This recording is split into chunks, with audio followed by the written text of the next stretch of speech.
पिछली क्लास में हमने विद्युत द्विध्रुव की अक्ष पर विद्युत क्षेत्र की तीव्रता पढ़ी थी। हमने पढ़ा था कि अगर द्विध्रुव के केंद्र से r दूरी पर कोई बिंदु है जो कि अक्ष पर स्थित है तो उस पर विद्युत क्षेत्र की तीव्रता का फॉर्मूला होता है 2kV/r³। लेकिन आज हम पढ़ेंगे निरक्ष पर। मान लीजिए ये कोई द्विध्रुव है, ये दोनों आवेश हैं, ये प्लस और ये माइनस, तो दोनों आवेशों को मिलाने वाली ये लाइन ये कहलाती है अक्ष। और इसके लंबवत लाइन केंद्र से जा रही है, इसके बीच में से जा रही है और लंबवत भी है ये इसके, यह 90 डिग्री का कोण है, इसको कहते हैं निरक्ष। तो आज हम एक बिंदु निरक्ष पर लेंगे जिस पर विद्युत क्षेत्र की तीव्रता ज्ञात करेंगे। तो आज का हमारा टॉपिक है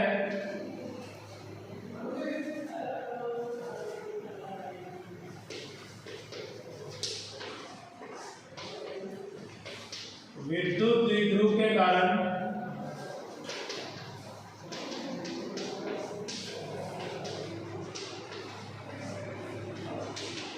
विद्युत क्षेत्र की तीव्रता।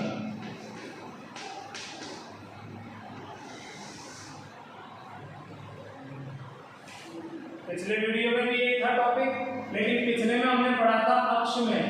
आज दूसरी कंडीशन लेंगे निरक्ष पर। निरक्ष या विषुवतीय तल। निरक्ष तो हो गई एक लाइन, और अगर हम उसकी जगह तल लेते हैं तो उसको कहते हैं विषुवतीय तल। मान लीजिए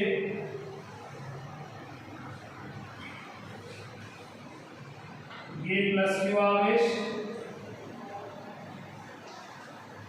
और ये माइनस क्यू आवेश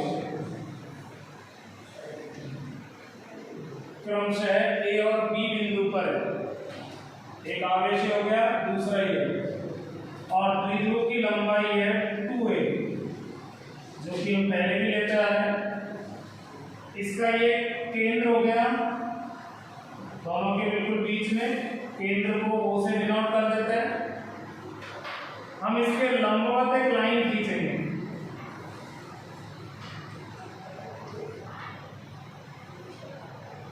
केंद्र से जाएगी और ये जो अक्ष है इसके लंबवत होगी, इसी को कहते हैं निरक्ष। अगर लाइन है तो निरक्ष कहेंगे, और अगर हम ऐसे तल मान लेते हैं, एक समतल, उसको कह देते हैं विषुवतीय तल। तो हम यहां पर एक बिंदु ले लेते हैं, ये बिंदु P। हमें इस बिंदु पर विद्युत क्षेत्र की तीव्रता ज्ञात करनी है और इसकी डिस्टेंस है r। केंद्र से r दूरी है, जैसे हमने पिछले वीडियो में अक्ष पर लिया था, तो डिस्टेंस r से ही डिनोट करेंगे।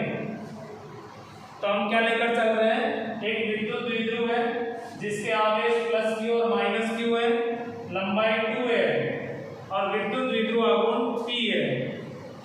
हम इसके केंद्र से r दूरी पर एक बिंदु ले रहे हैं, बिंदु p। हमें इस पर विद्युत क्षेत्र की तीव्रता ज्ञात करनी है। इसको हम दोनों से मिला देंगे आवेशों से।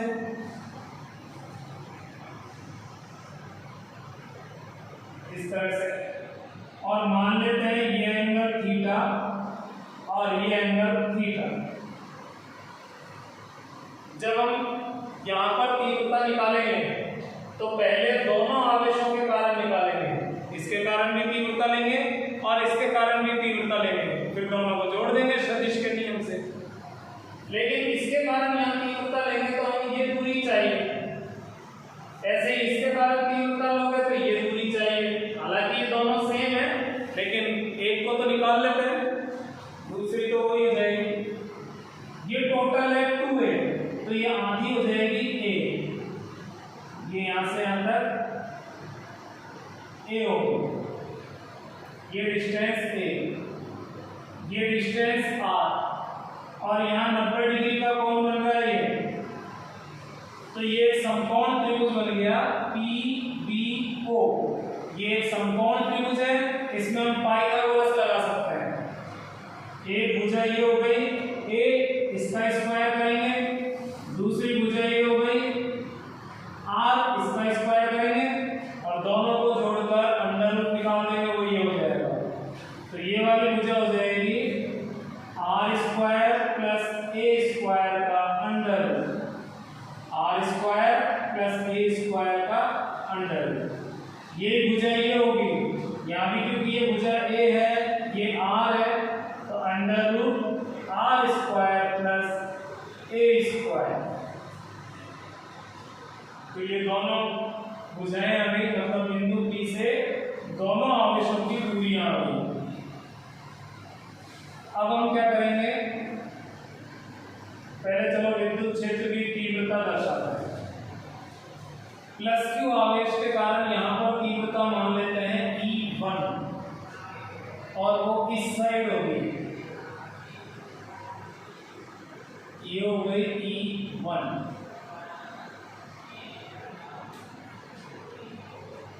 इस साइड इसलिए होगी क्योंकि प्लस आवेश है, प्लस के कारण विद्युत क्षेत्र हमेशा आवेश से परे होता है। तो आप जब इससे इधर जाओगे तो इसी लाइन पर आगे बढ़ोगे, वो E1 की डायरेक्शन हो जाएगी, यानी कि पॉजिटिव चार्ज के कारण इलेक्ट्रिक फील्ड हो जाएगा। दूसरा है -Q, इसके कारण यहाँ पर तीव्रता खुद की तरफ होगा, क्योंकि नेगेटिव चार्ज के कारण जो विद्युत क्षेत्र होता है वो उस साइड ही होता है जिधर आवेश होता है। तो ये -Q के कारण तीव्रता हो गई और इसको नाम दे देते हैं E2। ये विद्युत क्षेत्र की तीव्रता हो गई माइनस आवेश की। तो दोनों के कारण तीव्रताएं हो गई है। अगर ये दोनों एक ही लाइन पर होते और एक ही साइड होते, जैसे मान लो E1 इस साइड है और E2 भी इस साइड है, समान लंबाई के भी हो सकते हैं, तो दोनों को जोड़ देते हैं सदिश के नियम से। अगर ये दोनों विपरीत होते हैं, मान लो E2 इस साइड होता, तो इनका परिणामी निकालने के लिए दोनों का डिफरेंस निकालते, अंतर निकालते, जो कि कल किया भी था। कल वाले में दोनों विपरीत ही थे तो दोनों का अंतर निकाल दिया, लेकिन आज वाले में ना तो ये दोनों एक साइड है ना ये दोनों विपरीत हैं। तो इनको या तो समांतर चतुर्भुज का जो योगफल का नियम है उसका जो सूत्र है उसको लगाएंगे, लेकिन उससे व्यंजक थोड़े लेंथी हो जाएगा। दूसरी विधि है घटक विधि, तो हम घटक विधि यूज करेंगे। इसके लिए हम इस लाइन को ऊपर बढ़ा देते हैं, ये डॉट डॉट लाइन, और एक लाइन बिंदु P पर हॉरिजॉन्टल खींच लेंगे, क्षैतिज, मतलब इसके समांतर एक लाइन ये खींच ली, आड़ी लाइन, और एक ये खड़ी लाइन, क्योंकि हमें इन दोनों पर ही घटक निकालना है।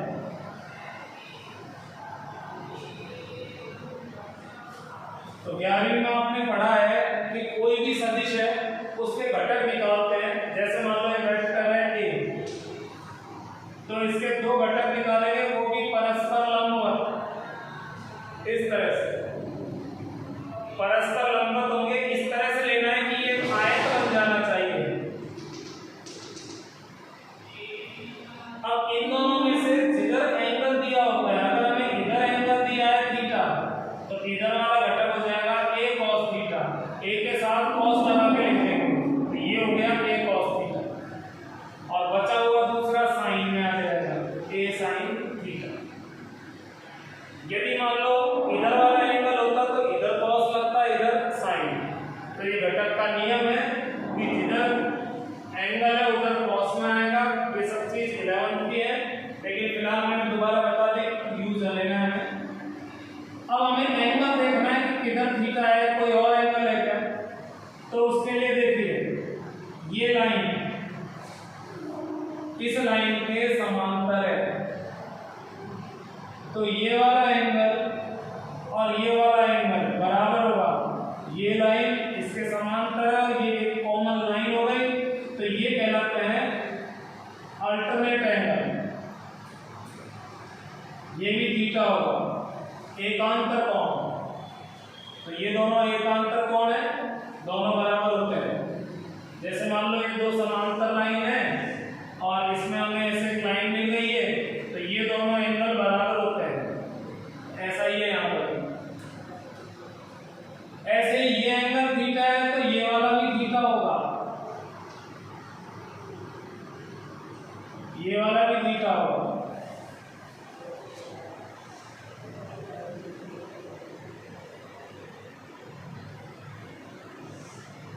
क्योंकि देखो सॉरी इससे मिला दो, ये थीटा है तो ये थीटा होगा, ये एंगल और ये एंगल ये कहलाते हैं संगत कोण। फिलहाल मैं इसको मिला देता हूँ, क्लियर समझ में आ जाएगा। ये दोनों समांतर है, ये एक ही लाइन जा रही है, तो ये दोनों कोण बराबर होते हैं, इसको कहते हैं संगत कोण। तो यहाँ ये थीटा और ये थीटा संगत कोण बनाते हैं, तो ये दोनों भी बराबर हो गए। ये दोनों इसलिए बराबर है क्योंकि ये दोनों भुजा बराबर है, ये सेंट्रल लाइन है, तो ये त्रिभुज और ये त्रिभुज सममित है, सिमेट्रिक है, क्योंकि ये भुजा इसके बराबर, ये इसके बराबर, ये कॉमन सर्वांशम हो गए, तो ये एंगल इसके बराबर होगा। तो सिंपल ज्योमेट्री के हिसाब से हमने बता दिया कि ये दोनों एंगल भी थीटा होंगे। अब हम घटक निकालेंगे, तो इसके दो घटक निकलेंगे, जहां से ये सदिश शुरू हुआ है वहीं से घटक शुरू होंगे। तो एक घटक तो इधर आएगा और दूसरा घटक इधर जाएगा, क्योंकि जो घटक होते हैं वो एक आयत बनाएंगे उसके साथ मिलकर, ये विकर्ण बन गया। तो जिधर एंगल है इधर, इसका इसके दो घटक हो गए ये दोनों, इधर की तरफ हमें थीटा दिया है तो ये घटक हो जाएगा E1 cos थीटा। जो घटक हमें एंगल के साथ दिया है, कोण दिया हुआ है उधर cos, और जो दूसरा बच गया ये sin, E1 sin थीटा। तो हमने इस सदिश को बांट लिया दो में, दो घटकों में, दो टुकड़े कर लिए इसके। अब इसके दो घटक बनाने हैं, तो एक तो इसी का आएगा, लेकिन दूसरा घटक नीचे की तरफ होगा, क्योंकि अब आयत ऐसे बनेगा, जहां से ये दोनों ये शुरू है वहीं से ये दोनों शुरू है। ये नीचे की तरफ है तो ये नीचे वाला घटक हो गया, थोड़ा लेफ्ट में जा रहा है तो ये लेफ्ट घटक हो गया। अब इसका दोनों घटकों में से देखेंगे, इसके साथ कोण दिया हुआ है तो ये वाला घटक cos में आएगा, इसका घटक है तो E2 का है तो E2 लिख देंगे, E2 cos थीटा, और ये हो जाएगा E2 sin थीटा। तो इस तरह से चित्र कंप्लीट हुआ है। इसमें हमें घटक वगैरह दर्शाने होते हैं, तो घटक में थोड़ा सा सावधानी बरतनी है आपको, जिधर एंगल है उस हिसाब से लेना है। तो अब हमारे पास में चार चीजें हैं, E1 sin theta, E2 sin theta, E1 cos theta, E2 cos theta. लेकिन E1 और E2 के परिमाण नहीं है अभी हमारे पास, तो पहले हम इन्हें निकालेंगे।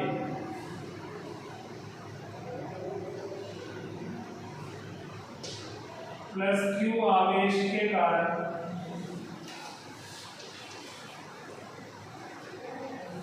बिंदु P पर तीव्रता,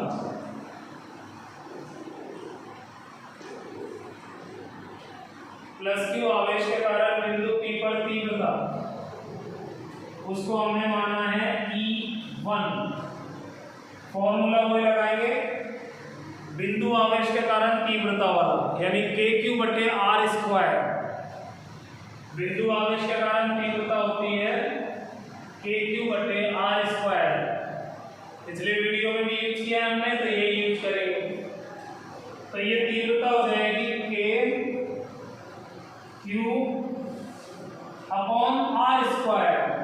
यानी कि आवेश से बिंदु P तक की जो दूरी है उसका स्क्वायर, लेकिन दूरी तो ये है यहाँ पर, तो हम इसमें R² की जगह लिखेंगे इसका स्क्वायर, यानी R² प्लस A² का जो अंडर रूट है, आप स्क्वायर करोगे तो अंडर रूट हट जाएगा, तो सिर्फ ये रह जाएगा R² प्लस A²,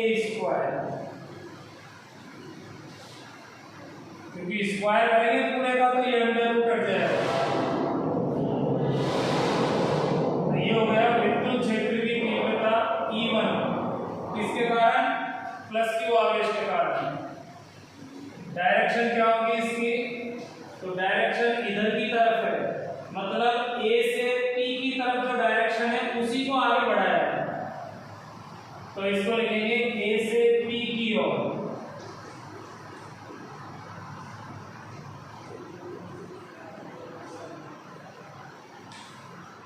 ए से पी की ओर।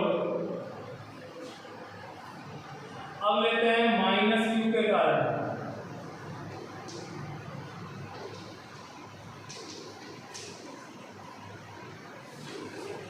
माइनस क्यू के कारण बिंदु P पर तीव्रता,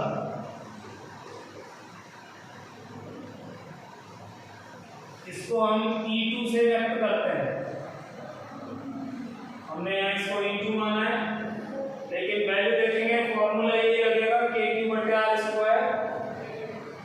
तो K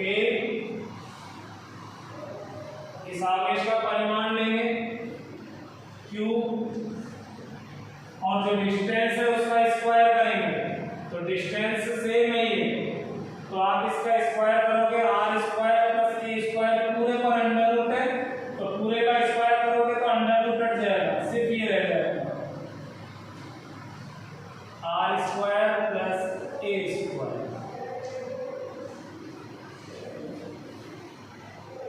इसकी डायरेक्शन आवेश की तरफ है, मतलब P से B की तरफ है।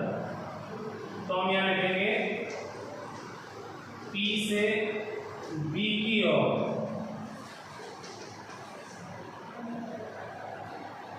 तो इस तरह से E1 और E2 के मान आ गए। अब आप समीकरण 1 और 2 को चेक करो, जितनी वैल्यू ये है उतनी ही वैल्यू ये है, क्योंकि दोनों आवेशों से ये दूरी बराबर है, दोनों आवेशों के परिमाण बराबर है, तो तीव्रता भी समान होगी।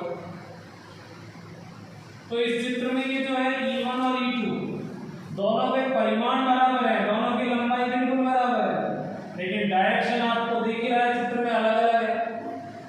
इनके बीच का कुछ एंगल है 2θ है वाले को, इसीलिए हम इनको घटक में तोड़ देते हैं। यहाँ E1 वेक्टर व E2 वेक्टर के परिमाण तो समान है, परंतु दिशाएं असमान है। इसमें हमें यह लिखना होता है कि E1 व E2 जो सदिश है इनके परिमाण तो समान है, परंतु दिशाएं असमान है। अतः इनका परिणामी ज्ञात करने के लिए चित्रानुसार इनके ऊर्ध्वाधर और क्षैतिज घटक करते हैं। ऊर्ध्वाधर घटक ये दोनों और क्षैतिज घटक ये दोनों। ऊर्ध्वाधर घटक समान में विपरीत है, क्योंकि देखो E1 और E2 दोनों के मान बराबर है, यहाँ से पता चल रहा है, और दोनों में sin थीटा है। इसका मतलब E1 sin थीटा और E2 sin थीटा बराबर है, लेकिन अपोजिट है, विपरीत है। तो ये दोनों समान में विपरीत है, तो आपस में कैंसिल हो जाएंगे, ये निरस्त हो जाएंगे। तो समान और विपरीत होने के कारण ऊर्ध्वाधर घटक तो आपस में कट गए। अब बचे ये दोनों क्षैतिज घटक, जो कि एक के ऊपर एक ही है, एक ही साइड है, बराबर लंबाई के, इसलिए एक के ऊपर एक आएंगे तो वो आगे पीछे भी नहीं रहेंगे। तो ये दोनों एक ही साइड है, इसलिए इन दोनों को जोड़ना पड़ेगा और यही परिणामी हो जाएगा। चलो जोड़ते हैं इनको। तो हम लिखेंगे बिंदु P पर परिणामी तीव्रता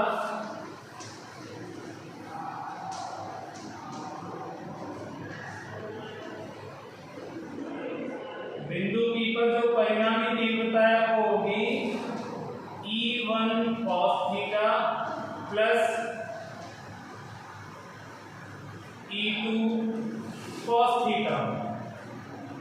E1 cos थीटा ये वाला घटक हो गया और E2 cos थीटा ये वाला घटक। तो हमें दोनों घटक जोड़ते हैं।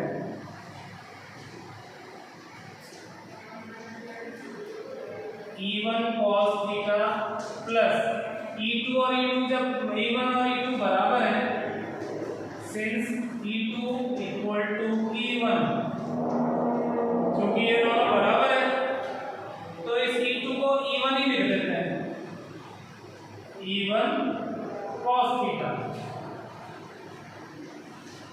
तो दोनों टर्म सेम है, दोनों पद समान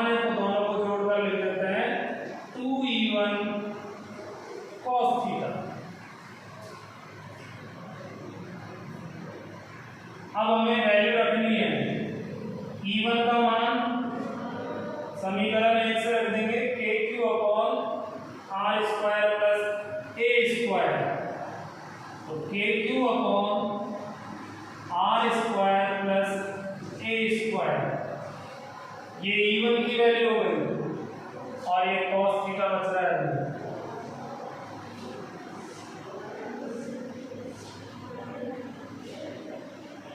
यहाँ हमने E1 की वैल्यू रख दी समीकरण 1 से E1 का मान रखने का। ठीक है, देखोगे तो ध्यान रहेगा ये कहां से आ गया, समीकरण 1 से। अब हम इस cos को भी हटाएंगे, तो यहां तक तो मैं सेम है उसको लिख देता हूं 2KQ upon R square plus A square. अब cos थीटा का मान रखना है। cos के लिए आप ये वाला त्रिभुज देखोगे PBO, ये समकोण त्रिभुज है। इस कोण के सामने वाली भुजा ये R, ये लंब है, ये A, ये आधार है ये इस कोण के लिए, और ये कर्ण है। कोई सा भी ले सकते हैं त्रिभुज, चलो हम इसी को ले लेते हैं। तो चलो मैं एक बार इसको निकाल के दिखाता हूं। त्रिभुज BOP, कुछ भी लिख दो, PBO लिख दो, चाहे BOP से cos थीटा का मान रखने पर, तो देखो इसका मान क्या होगा। तो ये एंगल है, तो cos थीटा होता है आधार बटे कर्ण। तो आधार की लंबाई तो है a और कर्ण की लंबाई है ये R square plus A square. तो आधार तो हो जाएगा a और कर्ण हो जाएगा R square plus A square का अंडर रूट। cos थीटा की वैल्यू आ गई, ये चीजें साइड में थोड़ी दूर रही। तो हमारे पास में वैल्यू हो गई परिणामी तीव्रता की, किसके पदों में, K, Q, A, R, इनके पदों में। अब और कुछ चेंज नहीं करना है, बस इसको सिंप्लीफाई करना है, इसको थोड़ा सॉल्व करना है। तो सॉल्व करने के लिए हम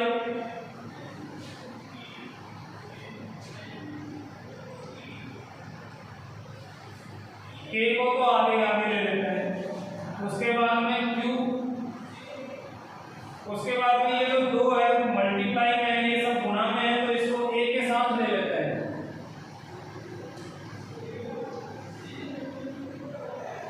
नीचे देखो R square plus A square, ये पूरा है, इसकी घात है 1, कुछ भी घात नहीं है, इसका मतलब 1। और R square plus A square के ऊपर अंडर रूट है, अंडर रूट का मतलब होता है घात 1/2, आधा। तो इस पूरे की घात 1 है और इस पूरे की घात आधी है, और दोनों गुणा में है, दोनों गुणा में है, तो दोनों की घातें जुड़ जाएंगी। तो इसकी घात 1, इसकी घात आधी, टोटल हो गई 1.5। तो हम इसको एक साथ ही लिख देंगे R square plus A square की घात 1.5, यानी कि 3/2। तो इन दोनों को हमने एक ही फैक्टर में बदल दिया, अलग अलग लिखने की वजह। Q इंटू 2A ये होता है P, विद्युत द्विध्रुव आघूर्ण, जो कि हमने पिछले वीडियो में भी कन्वर्ट किया था अक्ष के लिए भी।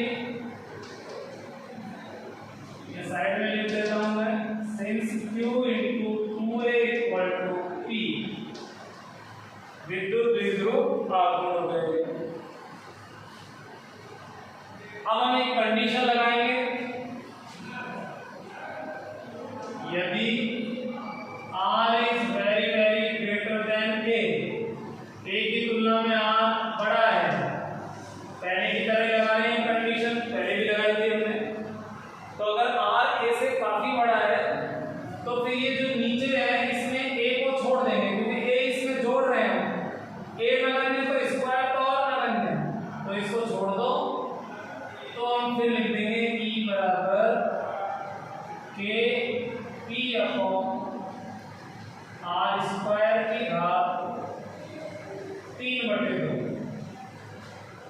आर स्क्वायर बच गया केवल अंदर, इसको छोड़ दिया मैंने, और एक घात 3/2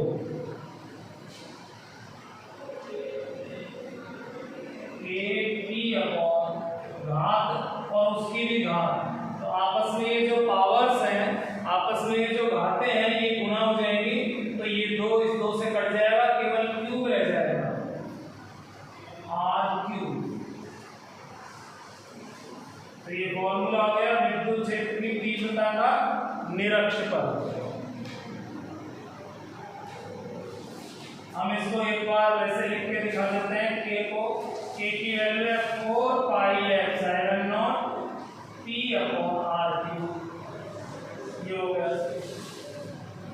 तो आपके सामने ये कंप्लीट डेरिवेशन है।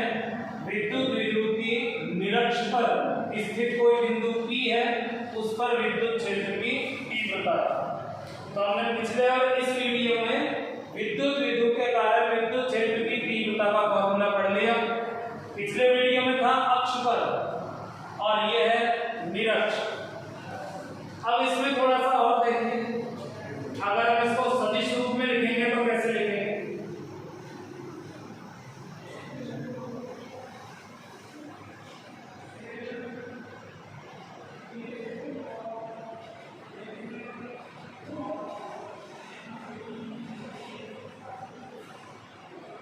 इस चित्र में लेफ्ट साइड तो है -q और ये है +q, तो जो द्विध्रुव आघूर्ण की डायरेक्शन है वो होगी राइट साइड, यानी p वेक्टर इस चित्र में इधर की तरफ हो गया, राइट साइड हो गया। लेकिन देखो दोनों के घटक लेफ्ट साइड आ रहे थे, तो जब दोनों ही लेफ्ट है तो इन दोनों का योग भी इधर ही आएगा, लेफ्ट। तो परिणामी तीव्रता इस साइड आ रही है, लेफ्ट साइड। ये परिणामी तीव्रता इस तरह हो रही है। तो यहाँ इस चित्र में द्विध्रुव आघूर्ण है राइट साइड और परिणामी तीव्रता है विपरीत। जबकि पिछले वाले में हमने जो अक्ष पर लिया था उसमें द्विध्रुव आघूर्ण और तीव्रता की दिशा समान थी, तो हमने इस पर वेक्टर लगा दिया था, वो इस पर भी लगा दिया, तो दोनों की सेम डायरेक्शन हो गई थी। लेकिन आज कैसे लगाएं? आज तो दोनों एक पर अपोजिट है, ये राइट साइड है, परिणामी तीव्रता लेफ्ट साइड है, तो इस पर माइनस लगा दिए। अगर p की डायरेक्शन ये वाली है तो -p की डायरेक्शन ये हो जाएगी। ऋणात्मक सदिश मतलब विपरीत सदिश, तो माइनस लगाते दिशा बदल जाएगी। मतलब जो परिणामी तीव्रता है, जो e वेक्टर है, वो -p की दिशा में होगा, p की दिशा में नहीं। तो अगर हम इसको सदिश रूप में लिखेंगे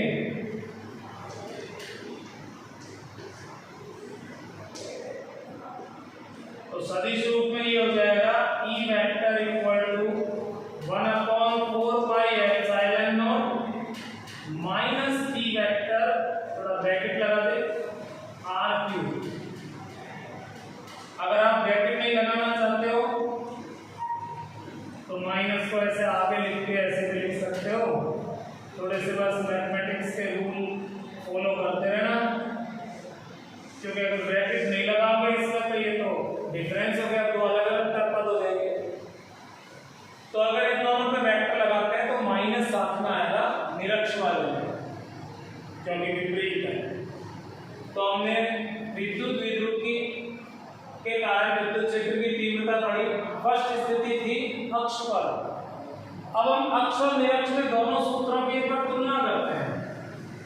चलो दोनों को कंपेयर करें।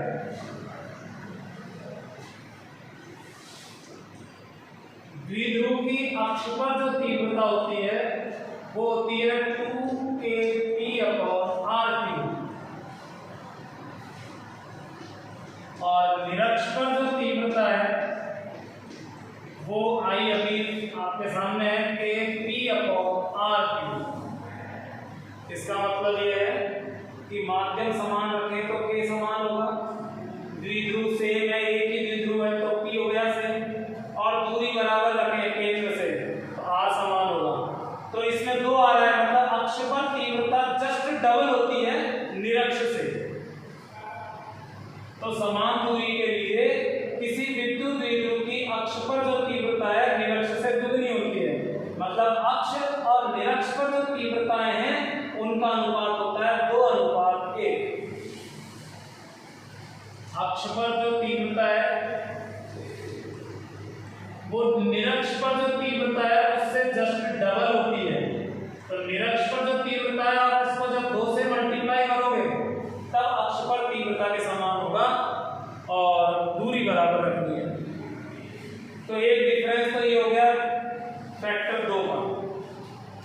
दूसरा दिशा का है। अगर आप इन पर वेक्टर लगाते हो तो निरक्ष वाले में माइनस लगाना पड़ता है। तो एक अंतर ये हो गया कि अक्ष पर तीव्रता निरक्ष पर तीव्रता आपस में अपोजिट होती है। तो अगर आप इनमें वेक्टर लगाते हो तो यहां माइनस लगाना पड़ेगा। ये हो गया दोनों में संबंध। निरक्ष पर तीव्रता जो है उसकी जस्ट डबल होती है अक्ष पर तीव्रता और विपरीत होती है। दोनों का कंपैरिजन हो गया। दोनों के लिए ग्राफ देखिए।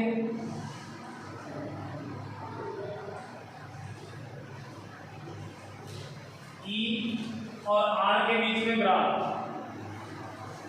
ये ग्राफ आएगा इस तरह से। यहाँ पे और यहाँ पे ये समांतर करके छोड़ दिया होगा, इंफिनिटी पर जाकर मिलेगा, ये अनंत पे जाके मिलेगा दोनों तरफ, मतलब कभी मिलेगा ही नहीं। क्योंकि जो तीव्रता है चाहे निरक्ष पर देख लीजिए चाहे अक्ष पर देख लीजिए आर क्यूब के व्युत्क्रमानुपाती है। आर क्यूब तो आर बटे में चाहे आर की घात 1 हो 2 हो 3 हो कुछ भी हो, ग्राफ ऐसे ही आते हैं। बस अलग अलग घात के लिए इनकी वक्रता अलग अलग होती है, दोनों तरफ समांतर हो जाएगी। तो जैसे जैसे दूरी बढ़ेगी वैसे वैसे तीव्रता घटेगी। जबकि बिंदु आवेश में जो था उसमें आर स्क्वायर के व्युत्क्रमानुपाती था। पिछले वीडियोस में हम पढ़ चुके हैं बिंदु आवेश के कारण तीव्रता, उसमें आर स्क्वायर आता है। तो अगर आप एक तो बिंदु आवेश है और एक द्विध्रुव है, दोनों से समान दूरी पर जा रहे हो तो बिंदु आवेश से जो तीव्रता है उसकी बजाय द्विध्रुव की तीव्रता तेजी से घटेगी, क्योंकि इसमें फैक्टर क्यू आ रहा है नीचे। आप मान लीजिए बिंदु आवेश से दूरी है उसको जस्ट डबल कर दो, तो इसको डबल करोगे तो 2 का स्क्वायर 4 हो जाएगा, तो तीव्रता 1/4 रह जाएगी। लेकिन आपने द्विध्रुव से दूरी जस्ट डबल कर दी तो 2 की घात 3 है तो 8 हो जाएगा, मतलब तीव्रता 1/8 रह जाएगी। तीव्रता काफी तेजी से प्रभावित होती है इस पर। अच्छा, हमने कल पिछले वीडियो में हमने पढ़ा अक्ष पर तीव्रता और आज यहाँ पढ़ा हमने निरक्ष पर तीव्रता। इनके अलावा अगर और कोई पॉइंट लेते हैं, जैसे मान लो ये द्विध्रुव है, ये प्लस क्यू ये माइनस क्यू, तो इस साइड तीव्रता इधर हो जाएगी, इस साइड तीव्रता इधर हो जाएगी, माइनस से प्लस वाली, क्योंकि ये दोनों बिंदु अक्ष पर आ रहे हैं, इसकी सिर में है। लेकिन निरक्ष पर जो तीव्रता है वो विपरीत होगी। निरक्ष पर आप कोई सा बिंदु ले लो, तीव्रता अलग अलग होगी लेकिन डायरेक्शन सबकी इधर होगी, और अक्ष पर तीव्रता सभी की इधर हो जाएगी। अगर आप और कोई बिंदु लेते हो तो उसकी तीव्रता की डायरेक्शन कुछ और होगी। इस पर डायरेक्शन इधर आएगी, किसी पर इधर आएगी, किसी पर यूं आएगी, यहाँ ऐसे हो जाएगी।